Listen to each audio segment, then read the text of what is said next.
Hello everyone to this video of the day, and welcome back to another D&D video. This one I made. I like the other one. I think the other one was pretty nice. I want to make another one today. That is another idea about what I think you should be doing as DMing, not what I think, it's my tips as DMing.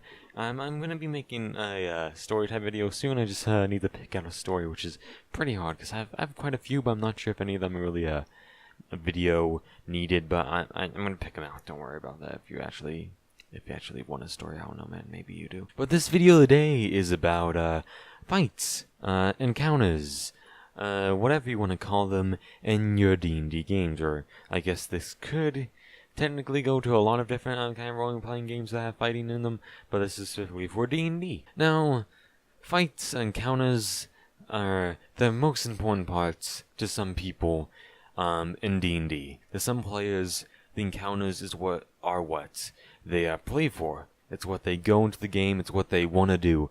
I do know one of them. Do know someone like that. I sadly don't talk to them anymore. Daniel, like I said in the other video, it doesn't matter. Good luck. But Daniel, he was a big guy on encounters. He really liked fighting. You know, he was more of a fight guy than an actual involved story guy. He liked, he liked into the tactics of fighting, just getting into the counters. He really liked hard counters too, and you could tell that. And there's some players that are just like that, they don't care about the story, they do care about the story, but they do care more about fighting than solving puzzles or solving social encounters or something like that. They just want to do the fights and get the strategy in. For these players, it's very important for you as a DM to make your fights, your encounters, actually good, balanced. Or, make them what they're expecting, or even better than what they're expecting. And make them think a bit, and actually have a little fun, because this is why they're playing your game. You would want them to enjoy it, wouldn't you? And that's where it's a little bit more challenging, really, It's hard to know if your encounter's going to be good, if your encounter's going to be too hard, so be it. And I'll give you an example here. I was DMing, and they were fighting these dragons in a city that they're defending, because they just found out that the city was getting attacked by dragons, so they went to fight them. And they took out the dragons a lot easier than I thought. So I made them really weak dragons because I didn't know if they could handle really strong ones, but I made them the weakest, I did make them weakest. I made them young dragons. Might have been a mistake because they wiped the floor with them. They could each take on one by themselves without taking any damage. I was surprised. I was like, wow, this is a lot easier than I thought it would be. In the end, it was still pretty epic. I think that they really still enjoyed it, but it wasn't exactly what I thought would be a challenging encounter for them. I didn't disappoint them, which I'm happy about. But, it was close, I think. Another example is a campaign I'm doing right now with my friends, and I'm not the one DMing. Happily, someone else took up the off of the EM. And I'm not throwing you under the bus. But the thing is, there's a fight that we just did tonight, actually, and that's why I decided to make this video tonight, because this is a great example for it. Actually, no, it was not the night. It was last night. Actually, my bad. But last night we did a fight against the boss of a temple that we were in. And the boss had 100 health, and we were like level, I'd like to say level 2 each. There's 3 level 2s. It might be like, Jesus, level 2 and you face 100 health? I'm like, no. I mean, no, not really. A lot of people would probably know that's not that good of a thing, since, he didn't give him that many, he didn't get high rolls for that guy, and he only gave him +2 on strength, which isn't that good. So really, we were able to take care of him in 3 turns, probably like 3 turns each, or maybe 2 turns each, I can't quite remember. But I think that was a little bit a surprise to him. I think that was a little bit disappointing me, and mostly the reason was because one of our players got a natural 20, which, he always does. But I'm surprised. I'm not saying he's cheating, but there's something wrong with those dice because he keeps getting natural 20. But moving from that, this is not a point on that point. Good job, me. We took care of that fight a lot more easily than he probably thought we would, and than I would have liked us to. And I think the other players, at least one of the other players, felt the same about it and was a little bit disappointed with the fight. Not saying he was doing a bad job DMing, I think he's doing a great job DMing at this point. I actually really like the campaign. I'm saying that not just because he's watching this video, but I do he's doing great, because, it's a good example of any campaign could have, a fight that the DM thinks can be a really hard fight, and then it turns out to be a big flop. You might be asking, well, why are fights so easy, or why are some fights really hard? Well, the simple answer for that is, it's the mob mentality. And that's in, mob mentality. That's a great way of putting it, I think. Mob mentality that's in 5th edition D&D. What am I talking about here? Well, in 5th edition D&D, there's two parties. You know, the party that you're fighting, and your party. The party that has more people on it is automatically gonna have an advantage on the other party. So let's say that you're fighting someone with 4 people in their group, and you have 3. They're automatically gonna have advantage. Why? Just because they have more people in their turn. They have more turns, so they're gonna have more opportunities to attack you and more opportunities to get damage into you, which is just gives them an automatic advantage in every fight. And that's why fighting a boss with only one boss makes it so it's a lot easier, because you have, like, for us here, he had 1 turn, and we each had 3 turns per round, which made us have a huge advantage over him. That's a times 3 the amount of damage output that he was putting out, especially if that he had the same amount of damage output as we did. So that was just like times 3 the damage output he was doing. So it made it a lot easier for us to fight him. And that's why the thing is, in these fights, if you want to have a hard fight, you want to have it so that the enemies, the monsters, have more minions, have more whatever on their side than the players do. Because that'll make it so they have more opportunities to attack us, which makes it so it's harder for us to survive that fight. It makes you have to actually put a little more tactics than saying, okay, I'm going to put my strongest spell on them at every time, and we're just going to drain them down because we can do more damage than they can per round. And that's an obvious thing to do in just normal fighting times, where you might actually be thinking here, like, what if it's a boss? I can't just have multiple bosses, can I? Well, the answer is obviously not, no.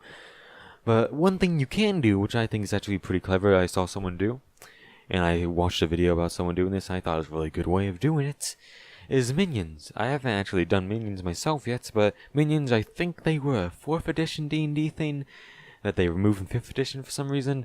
But minions are basically, they are side guys that, for the boss, they're like boss's minions, and they each only have 1 health, and they all go after the party. And why they have 1 health is, the minions aren't the one you're fighting the boss. So the minions having 1 health is good, because that means that they take them out in 1 hit.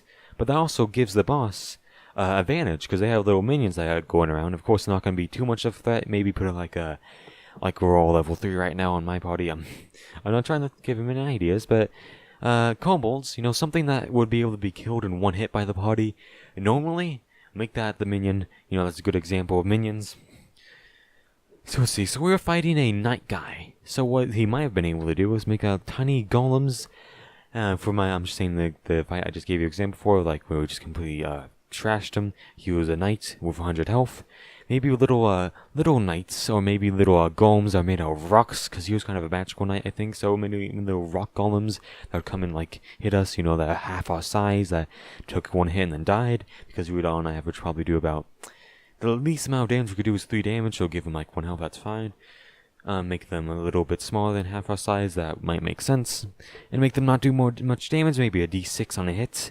But make that 6 or 8 of them, and suddenly you have a lot more challenging fight, don't you? Because now that guy has 9 turns. Maybe not 8, maybe more like 6 or 5 or 4. But then he has on minimum 5 turns, and we only have 3.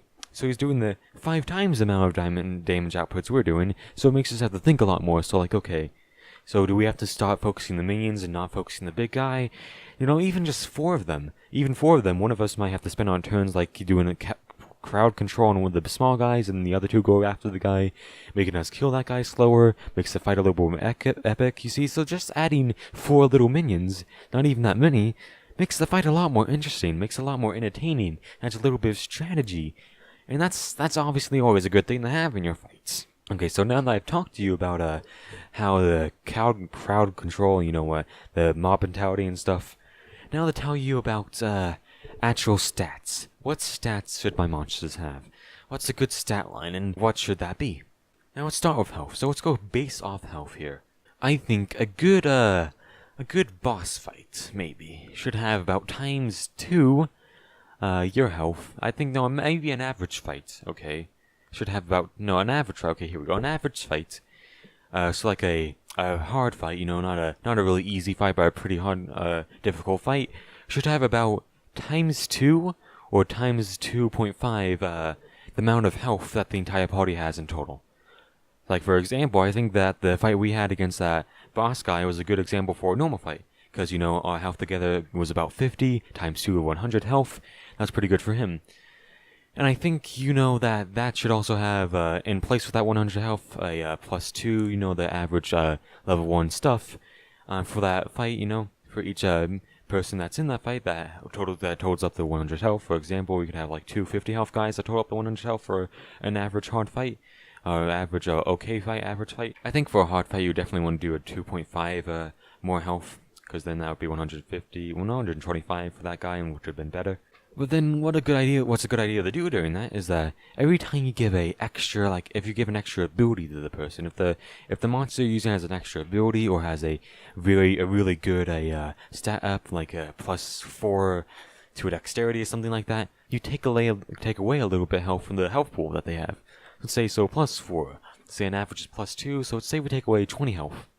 Maybe if they have an extra thing, like have a big smash that makes people go prone, maybe another 20 health. So that, say we had a 100 health, that's 80 health, which a smash that can make people go prone, and a +4 let's say just strength. +4 the strength. That's +4 to hit, and a +4 on a hit, and also makes them go prone. Now that'd be a pretty cool monster. Actually, I think that would have been a pretty good thing for that boss to have been, but I'm not saying the boss was bad, and I'm just saying that was a good example for a thing to do. So I think that would have been good. I think that would have been a good little boss fight not even a boss, so that's a good little fight for that to turn into. Be about the same difficulty, but I think adding that extra layer of him having +4 in a smash instead of just having a lot of health and hit points, it really adds an extra layer to the fight, makes it a little bit more complicated, makes us, you know, have to think a little bit more, which is always good, you know. In encounters, you want your players to have to think, you know, not just go fireball, or magic missiles all the time, which is what I've been doing. That's my fault. I really want to start breaking out that habit. But, you know, you want to make your players have to actually think about what they're doing. Okay, what is this boss? What is the boss? What should we, how should the boss act? Should they have minions? So after you have that, you know, when you're adding minions to a boss fight, don't make the minions health, add to the health pool, or take away from the health pool. You know, have that boss be that entire health pool. And then, you know, have that boss that has 80 health, you know, can make you go prone, has +4 to hit and on a hit, and has about 4 minions they have to take care of, while making sure you don't get prone by the big smash this guy has that can hit, let's say, multiple targets at once. And you also have to make sure you don't get hit by him, because that's going to do a lot of damage. If he has a longsword, that can do a maximum of 12 damage, which would actually be most of my health at that level. So this actually makes a pretty hard boss fight to have here. Now, you know, you have to kill the minions so they don't keep framing at you with D6, because if all those 4 minions hit one of us at once at the second level, if all of them hit one of us at once, then that person could very well die that turn. So you have to take care of the minions, you also take care of the boss, and then that gives us a pretty okay boss fight. You know, that's a pretty okay boss fight. I think I would have adjusted it a little bit more to make it a little bit more challenging if we wanted a challenging boss fight. But if we just wanted like a mini boss fight, I think that would have been a good one. You know, a good conclusion to like a little temple or something. I think that was a good one, you know? And of course, spells, you know, if you're adding spells, obviously take away like 10. If you're adding a spell, a first level spell take away 10, a second level take away 20, and at 30 on the third level. Might be, no, actually, no. So start with 10 with a first level spell. Don't take away 5 for a cantrip. For a second level spell, add 5 away, so that'd be 15 for a second level spell, a third level spell, 20, a fourth level spell, 25. You get the deal. Take away that much health from the health pool when adding spells is what I think you should do. Now, after looking at that, I think that's actually a pretty good way of going through boss fights, you know? And if you start applying that to your fights, you know, actually start playing ahead your fights and applying that, you might see that your players are going to have a lot more of a problem doing their fights. They're not going to just spam the same attack over and over again and see them die before them without a real challenge. They're actually going to have to think, you know? A few of them might actually die. And that's really why I think I did my second campaign, the campaign that we just finished. I think I did a lot more of a good job on balancing the health pool in that one. Because, you see, you have to get through the mentality that if someone dies, that's a bad thing. No, if someone dies, that's a good thing. Because that makes your players realize that, you know, okay, this is serious, if I can die. Which, you know, is a good thing to have. if you're playing D&D and you're gonna get really, really mad, now be honest with yourself. If you're gonna get really, really mad, and be honest with yourself, if you die, would you get really, really mad? If the answer is yes, then well, you shouldn't be playing D&D, or you need to realize that this game is a game where your character very well can die at any time. And that's an okay thing to happen. It's okay if your player dies. Get a little bit mad, but don't get really frustrated at the DM. Don't blame them for the death, honestly. And just, get a little mad. Cool yourself off. Don't be yelling at anyone. Don't get any arguments. And, just cool yourself off and be like, okay, my player died, this is okay, And that bit was just for players, If a player, if you start seeing that your DM is putting these strategies in, and you don't like that you're dying almost every encounter, you're almost dying almost every encounter, then don't play this game, or learn to live with it, and just start enjoying it, start enjoying that you're almost dying every time. Start enjoying having to think through encounters instead of just brute forcing your way through. Learn to enjoy it, or stop playing the game. It's harsh, but that's just the cool reality to it, because if you're going to be arguing with the GM or the DM with other players every time, just because you don't want your guy to die or fall behind, then guess what? You're not just ruining the experience for yourself a bit by taking up time making yourself frustrated during it. You're ruining the experience for the DM, the GM, and all the other players playing the game. So if that's you, then really just learn to live with it. And if you can't, then just don't play the game, because you're ruining the experience for other people and for yourself. So yeah, that's all for this video. That was a little bit of a I didn't think I would end on like a note like that. But I do hope you all enjoyed this video today. If you did, then maybe watch the other one I made. I'm going to make more of these videos, and subscribe to this channel, because I am going to make more D&D videos. And if you're into gaming, you can also subscribe for that. So I hope you all enjoyed this video, and that's all. Goodbye.